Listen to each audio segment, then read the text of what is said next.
and it destroys the bridges. So in the end, what the Russians go for is all T-34 formations without very many KVs. There was one other source of hope for the German army. It finally had an answer to the KV. In 1941, the Germans are astonished by how good the Russian tanks are. And the KV, T-34 are mechanically much better than any German tank. They're not operated as well, but in terms of their gun and their armor, their mobility, they are better than the German tanks. Between June of 41 and the summer of 43, the Germans make every attempt to match the Russians in terms of quality, if not of quantity. So they're trying to have tanks that are as good as the KV. So they build the Tiger to really have the same kind of armor as the KV, and with a gun that can penetrate the armor of either the T-34 or the KV. It's an 88mm high-velocity gun. It's ideal for knocking out other tanks.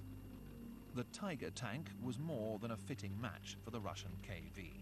But at Kursk, the Axis forces discovered they could not compete with the sheer number of Russian tanks on the battlefield. The original plan had been straightforward enough. By July 1943, Hitler had recognized that a large Soviet salient had formed around the city of Kursk. This salient was creating a bulge in the German front, nearly 200 kilometers wide and over 75 kilometers long. The bulk of the Red Army was stationed in this bulge. For Hitler, it was too good an opportunity to miss. He ordered his army to crush the salient and to put all Tigers into battle. This was, however, against the advice of his generals, who had argued that there were not nearly enough Tiger tanks to ensure decisive success. Nevertheless, in what became one of the biggest set-piece battles in history and the largest tank engagement of the war, Soviet tank crews came face to face with the Tiger.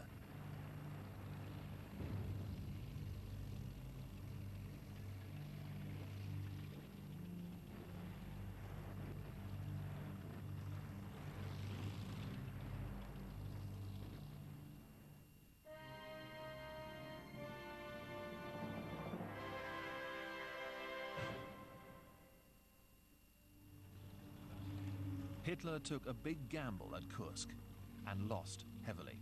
It extinguished any hopes he had of securing victory in the east. But this loss could not be entirely blamed on the ratio of tank numbers in the field. The Soviet army's triumph at Kursk had also been the result of a quiet revolution that had been taking place within the Red Army. By mid-1943, it was a different Soviet force to the one that struggled against the German tidal wave in 1941. Stalin had been compelled to reorganize his troops following the humiliating performance of his army in 1941. He had replaced his circle of sycophants with honest generals, and the role of the commissar had been downgraded so that soldiers would start to use their own initiative again. Nepotism had, at last, been replaced by a meritocracy. The Red Army's motorized divisions had also been reorganized along German lines, with the T-34 leading the way as the Soviet tank of choice. As time goes on, the KV becomes less and less relevant. It becomes less and less relevant for two reasons. First of all, once the tide of the war on the Eastern Front shifts and the Russians are no longer on the defensive, then for offensive work, the KV is not the ideal tank. Nevertheless, they keep producing them because the assembly lines are there.